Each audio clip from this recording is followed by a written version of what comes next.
Check it out. It's the Laugh to Learn podcast.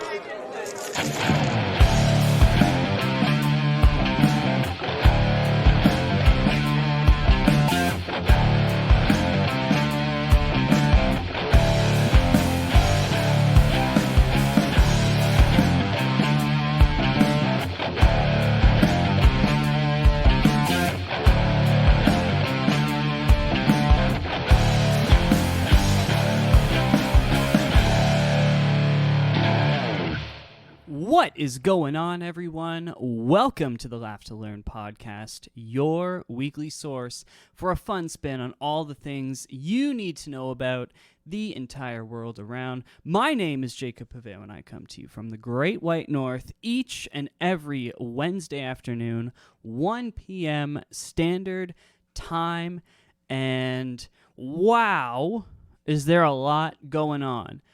Typically, this is a little insight. Typically, I plan the show about a week out. But since everything in Eastern Europe started happening, I've basically started just making notes in my phone of like things I want to talk about.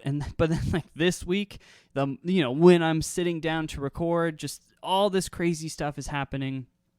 And I'm actually recording this after the rest of the episode and putting in edits and stuff to keep everything as up to date as possible. So it's just a really, really crazy time. But thank you so much for tuning in and checking out the podcast this week. If you haven't done so, you can hit the subscribe button. Tell your friends and family about the show if you love it, if you like it, or if you hate it. You can leave reviews anywhere you want. The 5-star reviews really help. One 5-star review pushes us to the top of search engines, temporarily at least, which is really cool, but it's a great way that you can help out the podcast for free. Let's just get right into it, right? Everyone knows what's going on. I've talked about it before where, like, I don't even want to write jokes about this and jokes about Putin and stuff because it's just, like, so bad right now that it's kind of hard. It's kind of hard to find levity in a situation where, some stuff has come to pass, I guess you could say, that has provided brief chances, I guess, for me to crack a smile. So let's get into that and more. First off, one thing that I wanted to do this week, because I think it's an interesting practice, is I wanted to think for myself, if I could sit down with Putin and ask him anything, what would the questions be? Because it seems like right now we're all asking a lot of questions, right? The war now has surpassed 20 days, right? This is an invasion that, remember, was supposed to take 3 days. Russia had planned on releasing a statement, a pre-recorded statement, Sunday morning, saying that they had taken the capital city of Kyiv. That is confirmed reporting. So now we're at day 20, 17 days longer than they thought it would be. We have 100 confirmed deceased children and hundreds more of innocent adults. And then on top of that, you have lower numbers, but still a number of military casualties on both sides. Unconfirmed numbers, at least. Both countries kind of say the number for the other side is in the several thousands, but it's unconfirmed. So it's really difficult to tell, but there's no denying that this is really, really bad. There was video just posted on Tuesday this week. We saw a number of buildings bombed. We saw now I think 3 mayors have been kidnapped from cities that have been overtaken by the Russians, and in their place, they've been replaced, I should say, by Russia, or at least by the Donetsk region. So they're now claiming to be an independent People's Republic who are replacing mayors within another foreign territory because it's technically still Ukrainian land. They haven't even declared it independent yet.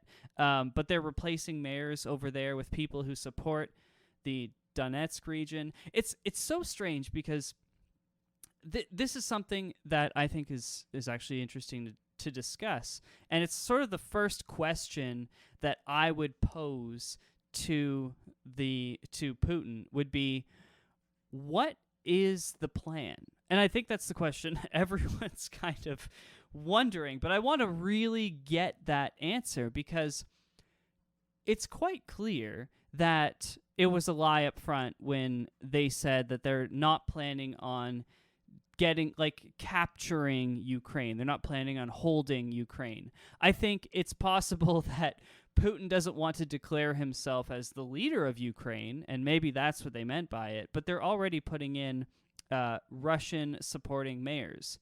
The problem is, how do you protect these well, actually, they did run fake elections. They literally ran an election in a city, which name I can't pronounce, in far eastern Ukraine, that was it was taken over by the military, and then 5 days later they kidnapped the mayor, and then the day after that they held an election where this woman won, who's a big supporter of Russia, and she used to be a local member of the municipal government in that region. And the thing is, it makes me wonder, are people like her just faking it? Because that's sort of shit that I would do. I'd be like, oh yeah, pro Russia, and then once things kind of calm down, I'd be like, yeah, we're going back to the way it was.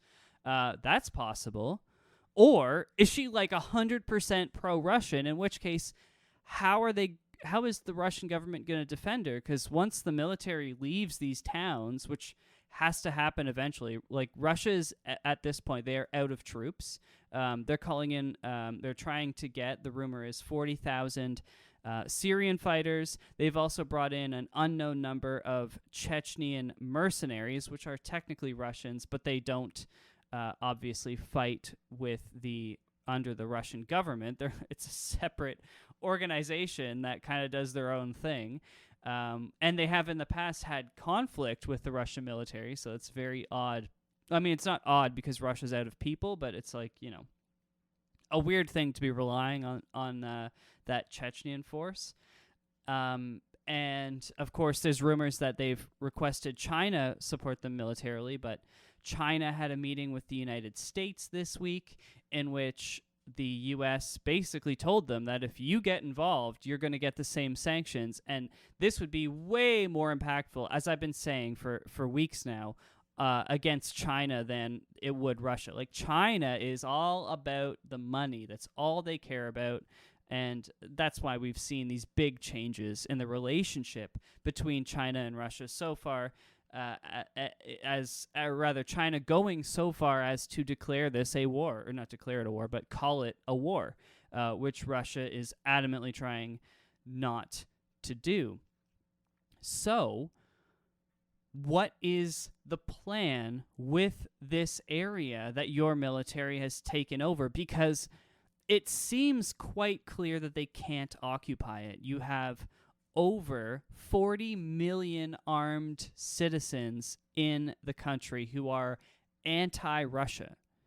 I mean, even when the Ukrainian, or if, it seems like when, but you never know, if the Ukrainian military falls, 40 million armed citizens cannot be controlled. It's the same reason that everyone knows you can't control the American population with force. You know what I mean? It's built into the society. And in Ukraine, it happened to get built into the society in a matter of weeks. But nonetheless, you have a bunch of armed people who aren't going to listen to you. They're protesting. They're standing in front of tanks getting run over. They don't give a fuck. These guys and girls are 100. They do not care. And, they've kidnapped these mayors, which is a tactic that's worked in the West back in the Second World War especially. This was it was actually a common Nazi tactic to change local governments and try and get them to, motivate people to fight with the Nazis. And it did work in the Second World War. The problem is that, unlike the Second World War, the Ukrainian population knows what's happening right now. And unlike Nazi Germany, the one thing you can't deny is it's like Hitler legitimately came to power through proper democratic elections. You know what I mean? Like, he used the system for sure to make himself a dictator, but that's not how it started, right? The German people were behind him 100%. That's not the same here. You have a dictator who's running fake elections in his own country that all the Ukrainians know about. And now he's running fake elections in these Ukrainian cities at the municipal level. And I think he truly believes that people think that's democracy. I think he may think that's democracy. And he thinks that the people were able to vote, and they voted for the woman they wanted. I'm speaking to this one city in particular, but I'm sure it's happening in the two other cities as well, where the mayors have been replaced. And he probably believes that this is what you want in a democracy. You want to be able to select your leader, and we gave you 3 options. He doesn't realize that we don't want the options you give us. And I think he thinks he may be able to hold this territory based on these fake elections because it's worked in Russia. And I really don't see it happening. I did watch a few interviews with individuals who used to be close to Putin back in the day, including a few former billionaires who were exiled from the country, one in particular who's living in London. And basically the conversation, is he doing this on his own? Is he listening to the intelligence and making decisions based on bad information? My second question would be, what did you think you were facing in the Ukrainian invasion or of the Ukrainian military? Did you think it would only be the military and that the citizens would remain docile and avoid conflict? Because, kidnapping a mayor, and they're facing trial in Donetsk, and they've been found guilty, of course, or they're being charged with treason, which means that they're probably going to be publicly executed. And to me, I'm looking at that and I'm saying, these people don't give a fuck. This isn't like walking into Manhattan and killing the mayor in Times Square. That would be like, people would be like, holy fuck, they'd be scared, they'd be shocked. You're dealing with a population who are burying people in mass graves because you're blowing them the fuck up. I mean, like, literally burying their children in mass graves, unmarked graves in the community. Like, that's the situation Russia created. And now they're like, we're going to kidnap and kill your mayor. They're like, fine, fucking kill the mayor. You've killed everyone else. We'll just find a new mayor. And it's not going to be the one that you put in here. So it's like their tactics are so misaligned. It's kind of like, they have this buffet of political and military tactics, and they're picking the ones that have worked in the past, but they're combining the wrong ones together. You know what I mean? It's like teriyaki sauce is absolutely delicious, and Coca-Cola is absolutely delicious, but you can't add teriyaki sauce to Coca-Cola. It just doesn't work. You know what I mean? And that's what he's doing. He's blending these military tactics that just don't work. Like, okay, you want to flatten the city to take it over. That's one way that works to do it. And then to hold the city, you don't want to leave your troops there. Instead, you want to put in a fake leader by making the population docile in killing their mayor in front of them all, making them watch. And this is what's going to happen to you. But the problem is, by shelling and flattening the city to begin with, you already killed thousands of them. So it doesn't frighten them anymore to kill one more. They're like, oh, big fucking deal. I've spent the last 20 days in a bomb shelter and walking down the street, dropping to the floor because military aircraft are flying by and I hear missiles literally flying over my head. So the two things just don't, you can't do both. You have to do one or the other. You can't invade in an extreme fashion and then suddenly switch to your false diplomacy. It doesn't work that way. You have to at least wait years, at least months, if not years, for people to kind of process and get over their fears. Get over their fears is it's maybe an improper term, but the idea is that, like, with time, people will become afraid again of another conflict, and that's when you put in your fake leadership and whatnot. But you need to leave the military there to control them right now. Well, they can't do that.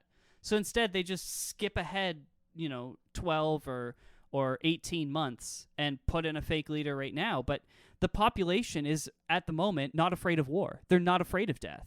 They're over it. Like, they've seen too much way too quickly in way too short a period of time. If it's not them or their children, they don't give a fuck. I mean, they give a fuck, but, like, not to the extent that you're going to make them a docile population of people. And I find it so odd that he doesn't get that. And that his people around him, the upper level officials don't get that. So that would be my second question is, what did you think you were facing in Ukraine?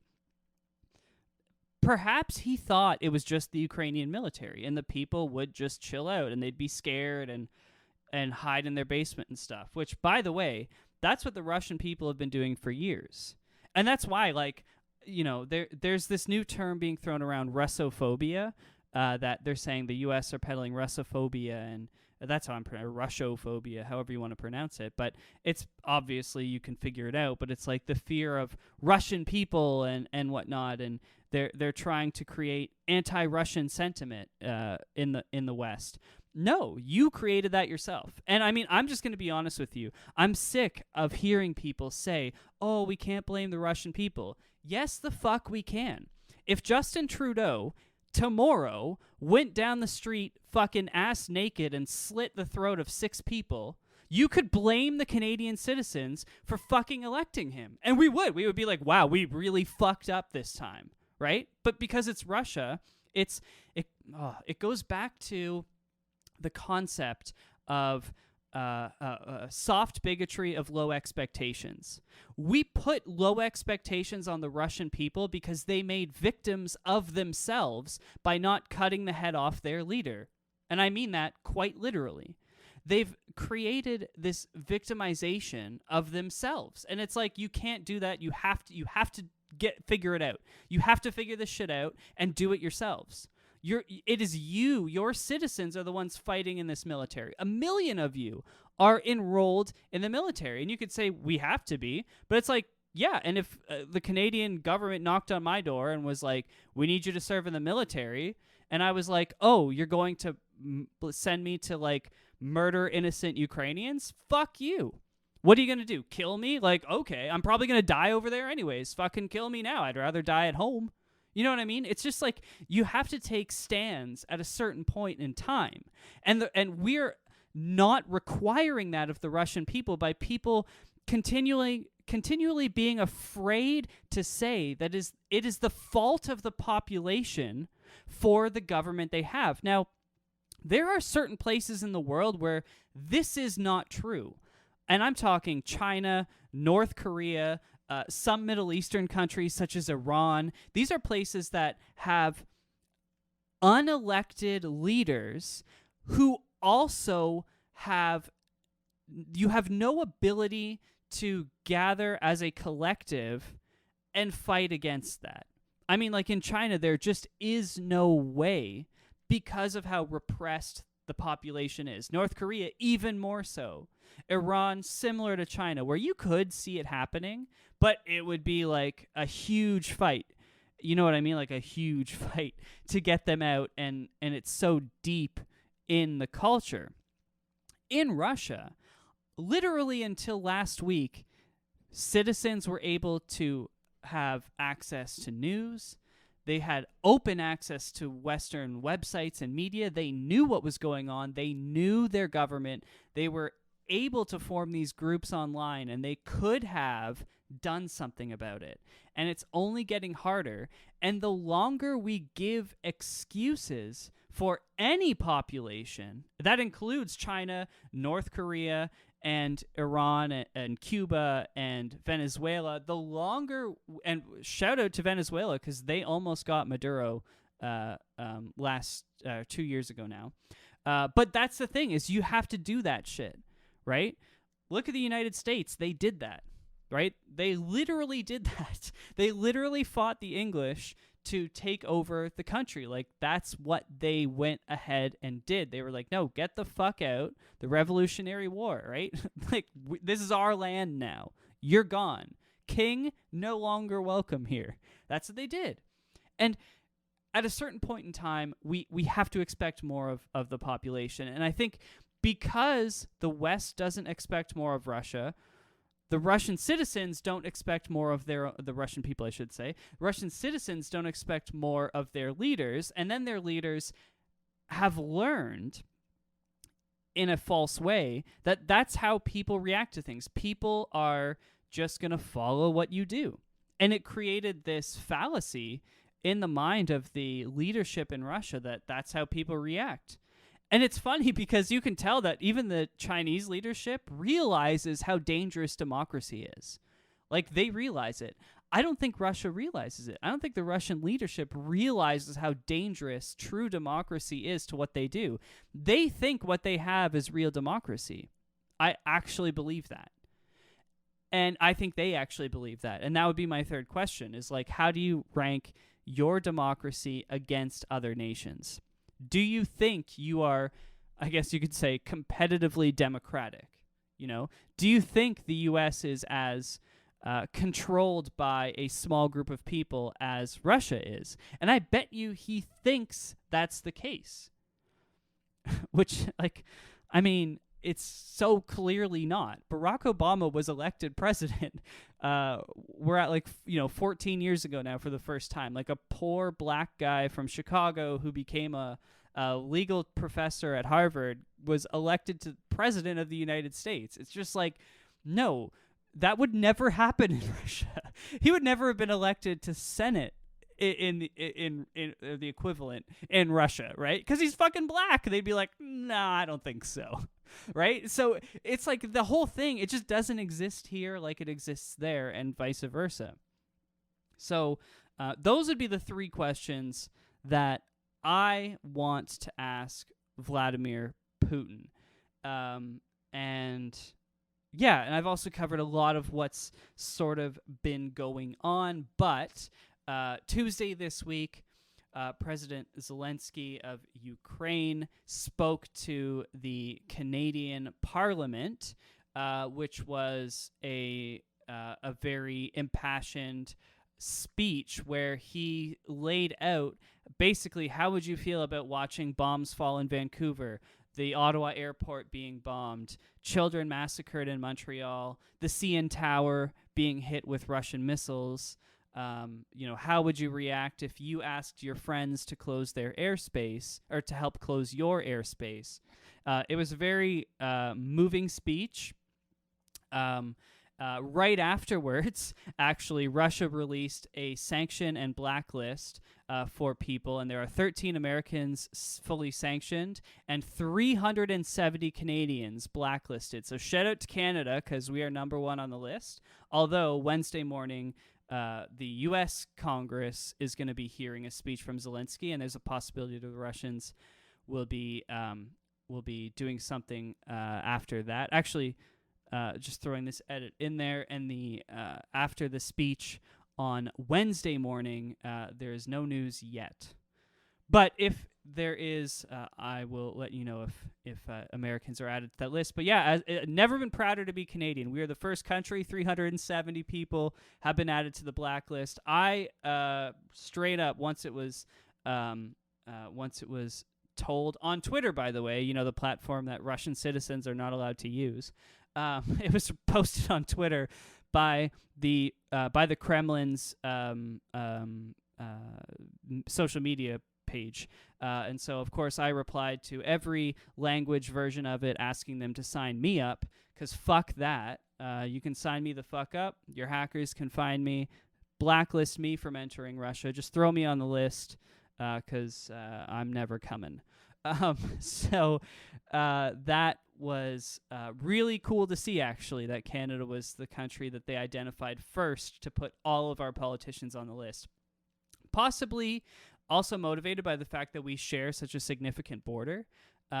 We are also one of the only militaries that can fight in Arctic climates, actively train in Arctic climates, and much better so than the Russians, because our technology is modernized with NATO and the American military. So if Canada really wanted to do so, if there was a true invasion of Russia by NATO to put a stop to all of this, like we saw in 1945 or so, the invading Berlin and everything, Canada would totally be attacking Russia from the north. And fuck, it would be mostly technological warfare, but I mean, it would be by far NATO superiority there. So really possible that that's Russia's feeling threatened by our northern border, and that's good. They probably should, to be perfectly honest with you. And now, throwing this into the American Congress was addressed today on Wednesday morning at 9 a.m. And the one thing I want to discuss, actually, there's two things. First of all, this is the last announced Congress or parliamentary address that Zelensky's going to give. There may be more coming in the future, but this is the last of the big ones. So he did the United Kingdom, Canada, and the United States. And those are two very important countries because, of course, the United Kingdom has one of the largest militaries, if not the largest single military in the European continent. Canada was the first country to officially identify Ukraine's sovereignty from the Soviet Union.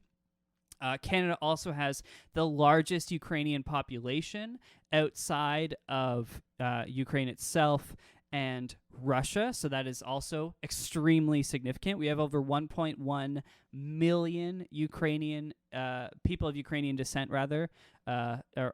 here in Canada, so that is massive.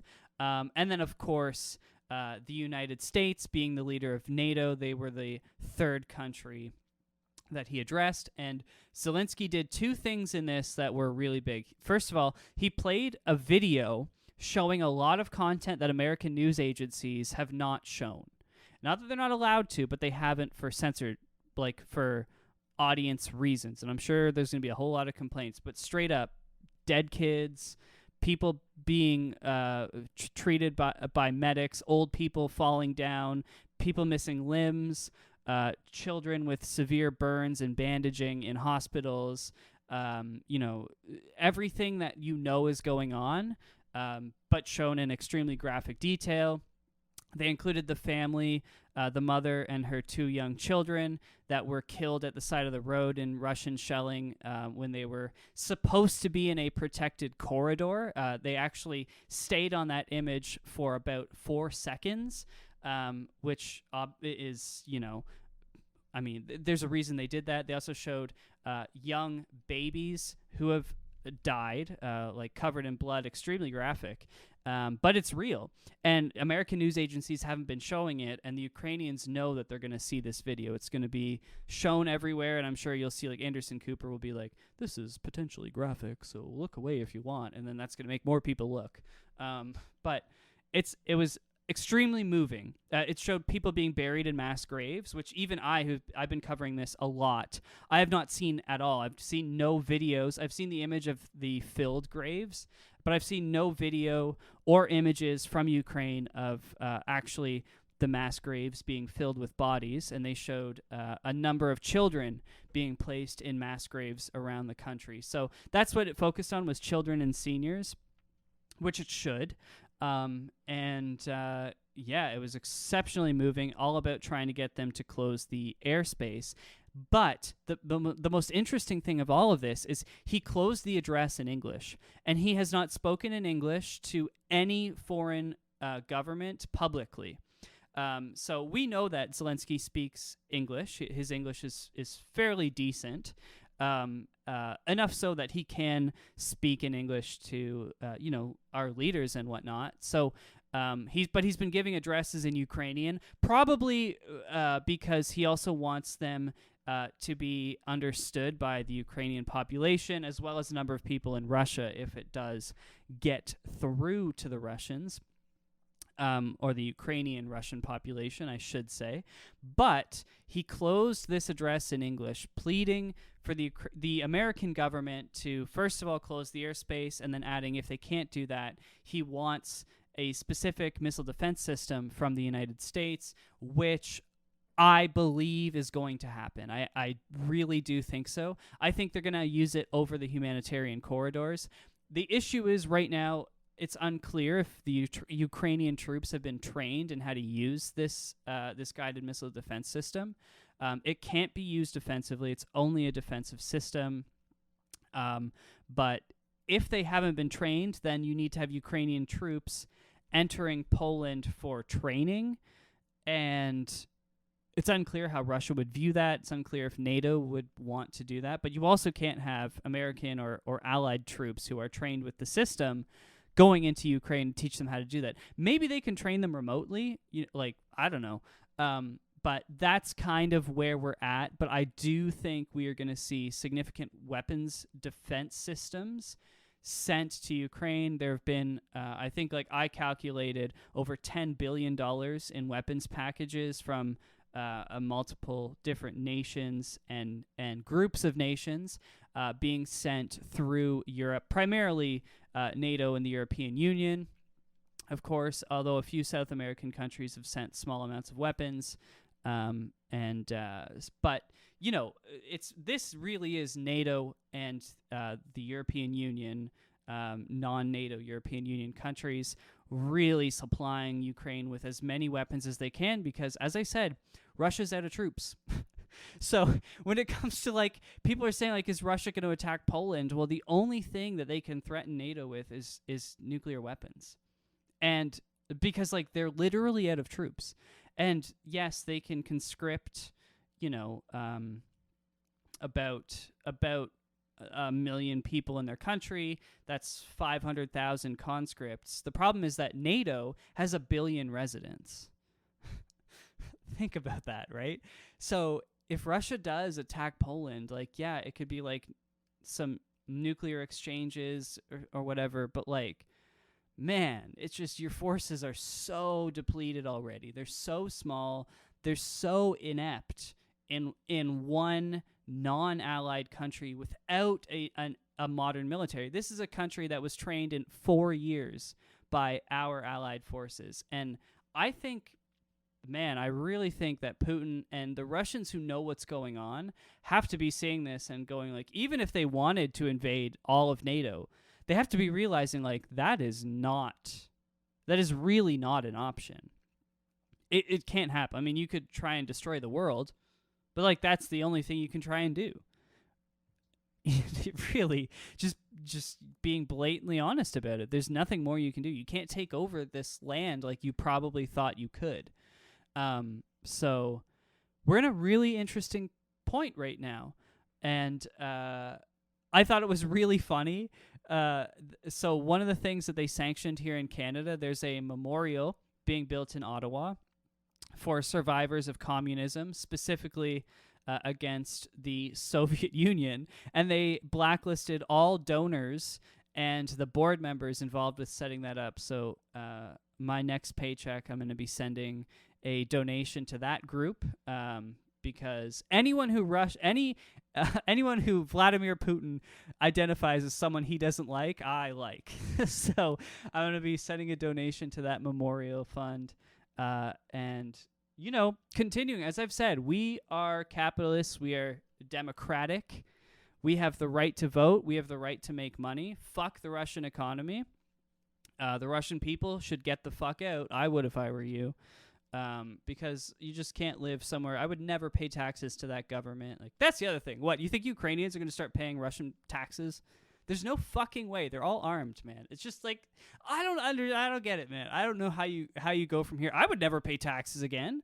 Fuck that. Like, literally, if we were invaded by Russia in a way that like some of these cities where you're expected to still go to work, which, let's be honest, it wouldn't be the case here. But if that was the case, I would be like, yeah, I am not paying taxes anymore. Just straight up. What are they going to do? They've already fucking destroyed everything else. Like, you're going to come and fucking take my money later? Like, yeah, right. I'm not fucking paying you no taxes. So it's just like, it's so odd. I don't know where things go from here. I keep kind of closing my shows by saying I hope it gets better. But at this point, I don't think it's going to anytime soon. If anything, it looks like things are just ramping up and getting worse and worse and worse. I did see a declassified video this morning, actually, about a crazy mortar system that we didn't know Ukraine was using, where they're actually using drones to target areas for targeted mortar strikes.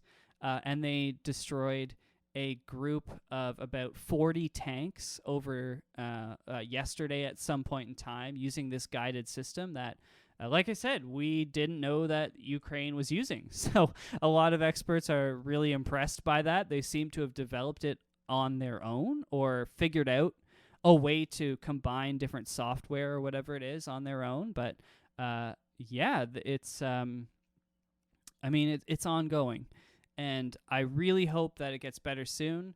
I hope Vladimir Putin is killed in the near future, straight up. I've only ever called for the death of two other leaders, that being Maduro in Venezuela and Xi Jinping of China. Not Xi Jinping, actually, but yeah, I wouldn't mind if he died, but I've never called for his death. Kim Jong-un of North Korea, the two of them, I hope they die in their sleep tonight. And I hope that Vladimir Putin commits suicide tomorrow at 6 a.m. local time. That would be great. Thanks. Otherwise, though, I think we all just kind of have to hold out, obviously, financially, especially when it comes to gas prices. It's not great right now. Things aren't nice and enjoyable, but this is one of those things, like, we do have to pay a small price. People are really upset about it. Well, it's not really a small price. It's a pretty big price. But it is the price you have to pay for freedom. And honestly, fuck Putin and Russia. And like, it is what it is. So I think I'd like to see the Canadian government help to open up more gas production here in Canada, because we can, as well in the U.S. There are currently 9,000 drilling permits approved in the U.S. that have not begun drilling. So that would be a great way to offset Russian oil. Actually, it could entirely offset Russian oil. I really think that with time, the economies here in the West will be fine, because we really don't rely on Russia too much for anything but oil. And the more we come off oil, the less Russia's going to matter. I think by 2026, Germany and France have both agreed to be completely off Russian oil, no matter what. So, fuck them. And let them rot in hell, let them all go broke, and hopefully turn on their president, because that's the point of sanctions. So we will see what ends up happening. But for now, I'd like to thank you all so much for tuning into the podcast, checking it out this week. If you haven't done so already, you can hit the subscribe button. Come back each and every Wednesday afternoon, 1 p.m. Eastern Time. Of course, my name is Jacob Paveo, and you can listen to the download fresh on Wednesdays on your way home from work, or while you're chilling in the office, or if you're still working from home, you could just ask your smart home device to play the podcast, and it will do so. So yeah, once again, thank you all so much. Don't forget to check out the website over at www.laughtolearnpodcast.com. We've got a merch store. You can use the contact page there to send me anything that you want, whether it's a question, a comment, a concern, or really anything else. It just goes right to my phone in my inbox, and then I open it and I say, wow, that person sent me a message. Thank you. And maybe I'll discuss it on the show at a later date. And Yeah, thank you all so much. Try and stay positive during these trying times. We no longer have to wear masks here as of Monday. So I can finally, for the first time in 2 years, close my show simply by saying, keep on laughing and keep on learning.